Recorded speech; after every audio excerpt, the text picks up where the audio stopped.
करते सर्वांना स्मिताज लाईफस्टाईलवरील नवीन एका व्हिडिओमध्ये मी स्मिता तुमचं अगदी मनापासून स्वागत करते। तर आजच्या व्हिडिओची सुरुवात इव्हनिंगने स्टार्ट झालेली आहे। तर चला आजचं जे काही इव्हनिंगचं माझं रुटीन असेल तर ते मी तुमच्यासोबत शेअर करणार आहे। व्हिडिओ आवडला तर नक्की एक लाईक करा आणि चॅनलवर नवीन असाल तर चॅनलला सबस्क्राइब करायला विसरू नका। चला तर मग सकाळची जेवणानंतरची भांडी होती ती तशीच ठेवून गेलेली कारण मला ऑफिसला जायला लेट होणार होता। त्यानंतर बघा इथे सेट टॉप बॉक्स दुसरा म्हणजे बदलण्यासाठी आपले जे केबल ऑपरेटर आहेत ते आले होते कारण गेली 1 महिना आहे ना टीव्हीच बंद होता, टीव्ही बघायलाच मिळालेला नव्हता। तर मग आता तिथे येऊन त्यांनी सेट टॉप बॉक्स आहे तो चेंज केला आणि मस्त असा टीव्ही सुरू झालेला आहे। त्यामुळे आमचा मे महिना खूप चांगला जाणार आहे असं मी म्हणेन। तर त्यानंतर 3 सांजेची वेळ झाली होती आणि मला इथे देवघरामध्ये दिवा लावायचा होता कारण संध्याकाळची पण सुरुवात आणि सकाळची पण सुरुवात माझी दिवा लावून होते। तर इथे मी स्वामींसमोर दिवा लावला, उदबत्ती ओवाळली आणि स्वामींच्या समोर बसून एक 5 मिनिटं मी मेडिटेशन करते इव्हनिंगला। तर मेडिटेशनसुद्धा केलं।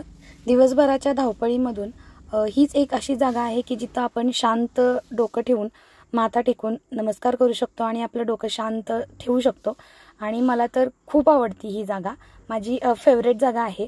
मी सकाळी आणि संध्याकाळी किमान 2 मिनिटं 5 मिनिट मी मेडिटेशन करते। त्याच्यामुळे माझं डोकं शांत राहतं। दिवसभर ऑफिसमध्ये गेल्यानंतर जो काही थकवा आलेला असतो, जो काही त्रास झालेला असतो किंवा बऱ्याच गोष्टी हेक्टिक झालेल्या असतात डोक्याला, तर संध्याकाळी आल्यानंतर इथे आल्यानंतर मला खूप शांत व्हायला होतं आणि खूप समाधान मिळतं आणि त्यामुळे मी इव्हनिंगची सुरुवात नेहमी दिवा लावूनच करते।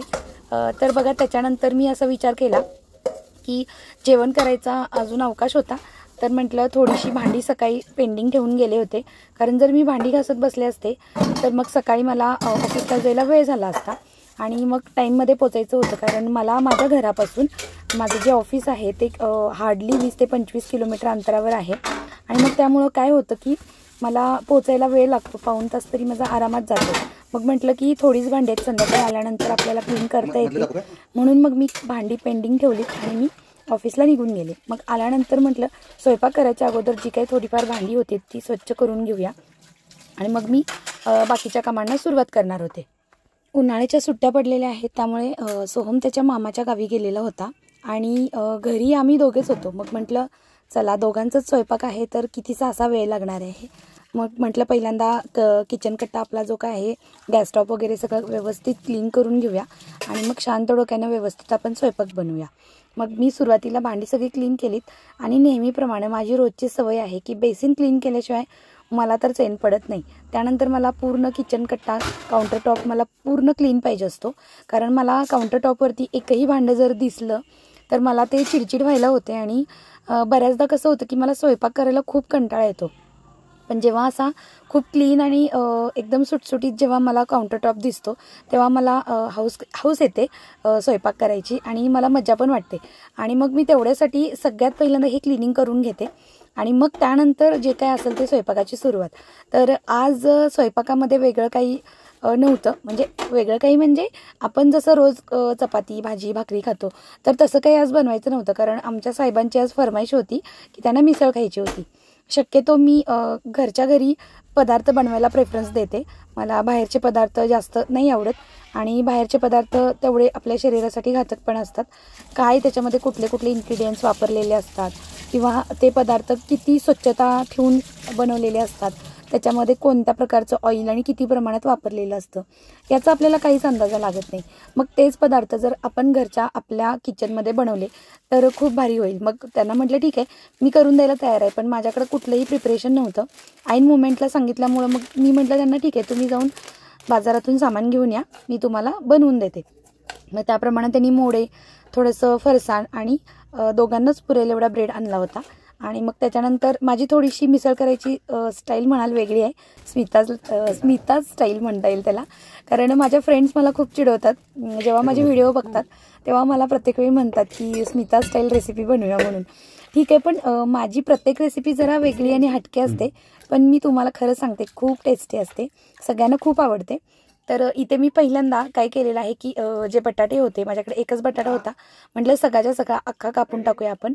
मग मी ते फोडणीमध्ये घालण्यापेक्षा मी असा विचार केला की आपण ते जर बॉईल करून घेतला तर तो व्यवस्थित त्या भाजीमध्ये त्याची चव उतरली जाईल आणि भाजीची जी कन्सिस्टन्सी आहे ती चांगली राहील म्हणूनसाठी मग मी बॉईल करायला ठेवले. आणि त्याचसोबत मी मोड आणि बटाटे, त्यानंतर त्याच्यामध्ये थोडंसं पाणी, हळद, मीठ आणि कारण कुकरमधून ते सगळं उतू जाऊ नये म्हणून मी थोडंसं मी तेल टाकलेलं आहे आणि कुकर लावून दिला. मग आता किचनमध्ये काम करत असताना हात स्वच्छ करण्यासाठी रुमाल पण मी तिथे लावून घेतला, कारण तो सकाळी धुवायला टाकला होता. मग तो आणून मी तिथं लावला. त्यानंतर सगळ्या भाज्या म्हणजे कांदा, टोमॅटो, त्यानंतर आपला लिंबू आणि कोथिंबीर हे सगळं मी चिरण्यासाठी घेतलं. मग तोपर्यंत म्हटलं कुकरच्या शिट्ट्या होतील तोपर्यंत मी चिरून घेते, म्हणून मग मी कांदा आणि टोमॅटो चिरायला घेतले. कांदा चिरत असताना ना, जेव्हा आपण कांद्याचे टलपरे काढतो तर त्याच्या खाली बघा काळी काळी बुरशी साठलेली असते. तर ती बुरशी जर का आपण खाद्यपदार्थांमधून आतमध्ये गेली पोटात तर आपल्याला त्याच्यापासून वेगवेगळे परिणाम आपल्या बॉडीवरती होऊ शकतात, फॉर एक्झाम्पल कॅन्सर वगैरे. तर म्हणूनसाठी आपण ती बुरशी क्लीन केली पाहिजे. तर मी नेहमीच करते. आणि आता इथे बघा अजून कुकरच्या शिट्ट्या झाल्या नव्हत्या, तोपर्यंत म्हटलं तुमच्याशी एक गोष्ट शेअर करावी.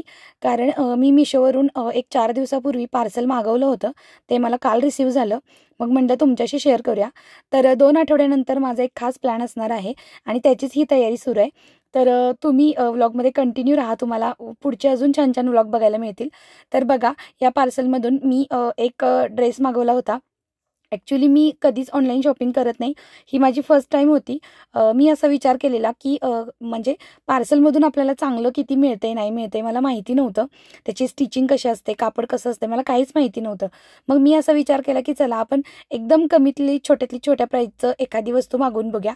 तर मी हा ड्रेस मागवला होता आणि हा फक्त 104 रुपयाला मिळाला मला, सॉरी 180 रुपयाला मिळाला. आणि बघू शकता कापड खूप चांगलं मिळालं, म्हणजे आपल्या अफोर्डेबल रेंजमध्ये पण मिळालं आणि त्याचं कापड पण खूप छान होतं. त्यानंतर त्याचं जे काय फिनिशिंग होतं, स्टिचचं फिनिशिंग होतं ते पण चांगलं होतं, स्टिचिंग पण चांगली होती.